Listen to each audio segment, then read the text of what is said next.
Señor mío y Dios mío, creo firmemente que estás aquí, que me ves, que me escuchas. Te adoro con profunda reverencia. Te pido perdón de mis pecados y gracia para hacer con fruto estos 10 minutos de oración contigo.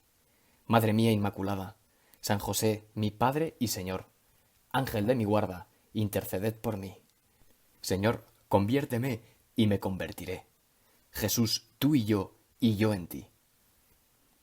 Uno de los momentos en los que uno experimenta auténtica desesperación, y quizá te haya ocurrido alguna vez, es cuando llegas a las urgencias de un hospital y tardan horas, literalmente horas, en atenderte. A uno le entran ganas de dar 4 gritos y largarse. Y es que para ser atendido con cierta rapidez no basta con llegar allí antes que otros, sino que depende, lógicamente, de la gravedad de lo que tengas. Y en base a la gravedad de lo que tengas, pues en las urgencias te asignan un código, un color, que indica la prioridad de atención. El color rojo es prioridad inmediata, es prioridad número 1, es decir, son los primeros que entran. Le sigue el color naranja con atención muy urgente, y así sucesivamente, con los colores amarillo como urgente, verde menos urgente y azul, que es nada urgente. Es decir, que si llegas a urgencias y te dan un código 5 que equivale a la atención no urgente, es decir, el color azul, prepárate, porque puedes pasar allí 2 o 3 horas. Y toda esta historia de las urgencias nos puede servir para considerar lo que San Juan nos presenta en el Evangelio de hoy. En aquel tiempo se celebraba una fiesta de los judíos y Jesús subió a Jerusalén. Hay en Jerusalén, junto a la puerta de las ovejas, una piscina que llaman en hebreo Betesda. Esta tiene 5 soportales, y ahí estaban echados muchos enfermos, ciegos, cojos y paralíticos. Estaba también allí un hombre que llevaba 38 años enfermo. San Juan, que nos habla de esa piscina, que estaba llena de enfermos, y allí se acumulaban tantos enfermos porque según una antigua tradición judía, y es importante este dato, porque si no, no se entiende bien la escena que ocurre, un ángel del Señor descendía de vez en cuando a la piscina y movía el agua, y el primero que se metía en la piscina después del movimiento del agua quedaba sano de cualquier enfermedad que tuviese. Y de ahí se entiende por qué ese lugar estaba tan concurrido de enfermos. Eran como las urgencias de Jerusalén. Pero claro, allí no había ni código rojo, ni amarillo, ni verde. Allí se funcionaba a codazos. El primero que llegaba era el primero que se curaba. Y en esa piscina ocurre un milagro maravilloso. Un milagro en el que tú, Jesús, quieres darnos una enseñanza. Porque de entre toda esa muchedumbre de enfermos solo te fijas en uno, en un pobre paralítico que llevaba 38 años enfermo. ¿Y por qué el Señor se fija solo en él? Pues podemos pensar, o al menos nos puede servir para estos 10 minutos, que de entre todos aquellos enfermos solo cura uno, porque para Dios hay enfermedades que son mucho más urgentes que las enfermedades del cuerpo, más importantes que una parálisis, que una sordera o que una ceguera. Y esas enfermedades son las enfermedades del corazón, las enfermedades del alma. Y el Señor con su mirada lee el fondo del corazón de aquel hombre. Y más allá de su parálisis, descubre que en su corazón hay tristeza, que en su alma hay desesperanza. Y no solo eso, hay algo en ese hombre que a Cristo le conmueve y que le lleva a actuar. Hay algo en ese hombre que el Hijo de Dios no puede soportar, que es la soledad.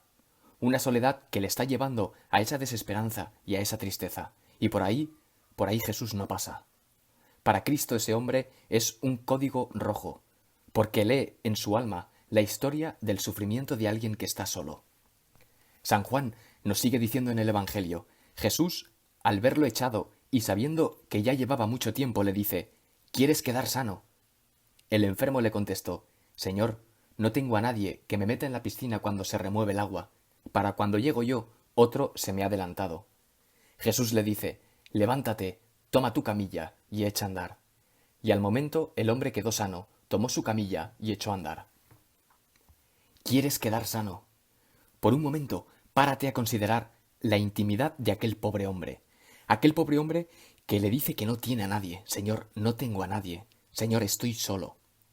En aquel momento se sentiría querido, y en esa mirada de Cristo se restablecería su dignidad. Pensaría, soy importante para alguien, por fin a alguien le importo, por fin alguien que se preocupa por mí. por fin alguien que me quiere. Tantos años, 38 en concreto, le habían convertido en un ser solitario, rodeado de enfermos, desesperado, hasta que se encontró con Cristo. Qué bueno es Dios, qué bueno es Jesús que no nos deja nunca solos. Qué bueno eres Jesús que acudes a nosotros en nuestros momentos de desesperación. Qué bueno eres Jesús que cuando pensamos que a nadie le importamos, llegas tú y nos dices, tú a mí me importas. Y qué gran enseñanza nos deja aquí el Señor, porque en nuestras vidas podemos tener también las mismas condiciones que ese pobre hombre. Es decir, que por situaciones externas que nos golpean en nuestra vida, algún revés económico potente, algún problema familiar, algún problema con los estudios o con el trabajo, o incluso alguna enfermedad grave, pues podemos albergar en nuestros corazones tristeza, amargura, incomprensión, falta de paz. Y el Señor con este Evangelio nos quiere mostrar que en los peores momentos, en las peores situaciones de nuestra vida, podemos encontrar el mejor tesoro. Que los momentos de mayor desesperación pueden ser los momentos de encontrarse con Dios.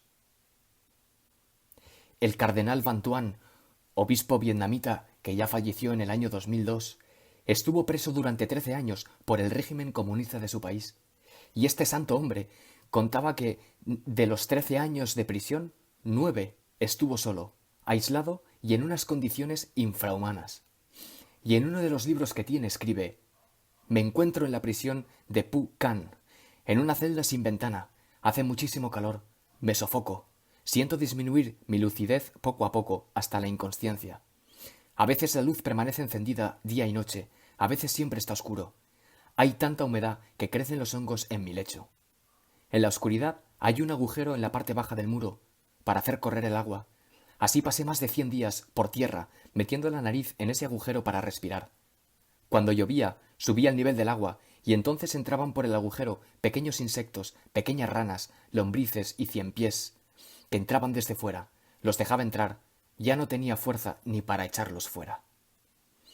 Y este obispo contaba que lo más terrible de todo no eran los animales raros, los bichos o la comida mínima que le daban, sino la conciencia de que no le importaba a nadie nada, que nadie sabía de mí, que nadie sabía si estaba vivo o muerto, nadie me hablaba. Y decía, me habría vuelto loco, me habría desesperado completamente si no hubiera tenido esa conciencia y esa seguridad de que Cristo estaba conmigo. Y repetía con frecuencia aquella oración que me daba una paz tremenda. Jesús, tú y yo en ti. En los peores momentos podemos encontrar el mejor tesoro, podemos encontrar a Dios. Y el camino para encontrar a Dios es el camino de la oración, el encuentro personal con Cristo, el tú a tú con Dios. Y es el ejemplo que vemos en ti, Jesús, que en tus momentos más difíciles encuentras consuelo en tu oración a Dios Padre, como en el huerto de los olivos, allí donde tu alma estaba triste hasta la muerte, allí donde fue tal tu agonía que llegaste a sudar sangre, allí te consoló tu oración a Dios Padre. Y contemplando esa oración tuya en el huerto de los olivos, Señor, tú que eres nuestro único modelo, aprendemos dos cosas: que la oración da siempre buenos resultados y que nunca se sale vacío de la presencia de Dios. Porque aunque quizá no se arreglen las cosas y las situaciones externas de nuestra vida, sí que encontramos el bálsamo, el consuelo y la fuerza para vencer cualquier dificultad. En los peores momentos de nuestra vida, en esos códigos rojos, es cuanto más necesitamos nuestra oración, porque solo Dios puede consolar, porque solo Dios puede sanar de verdad las heridas producidas en el corazón humano. Porque quien creó tu corazón, solo Él puede restaurarlo y llenarlo de plenitud. Por eso la oración es balsámica, por eso la oración es poderosa, por eso la oración es la medicina del alma. Venid a mí los cansados y agobiados, que yo os aliviaré. Qué maravilla, ¿eh? Precisamente cuando estoy más cansado, cuando estoy más triste, cuando estoy solo, cuando estoy agobiado, cuando estoy desesperado, es cuando más rezo. Porque abro las puertas a Dios que me dice que me va a dar consuelo, que me va a curar, que me va a consolar. Tú, Jesús, has venido a llamar a los pecadores, a los cansados, a los agobiados, a los que sufren. Por eso, si tú, que me estás escuchando ahora, te encuentras así, en esa situación, ese es tu Jesús. No lo dudes, confía en Él, abandónate en Él. Jesús, tú y yo en ti. Te doy gracias, Dios mío, por los buenos propósitos, afectos e inspiraciones que me has comunicado en este ratito de oración. Te pido ayuda para ponerlos por obra. Madre mía Inmaculada, San José, mi Padre y Señor, Ángel de mi guarda, interceded por mí.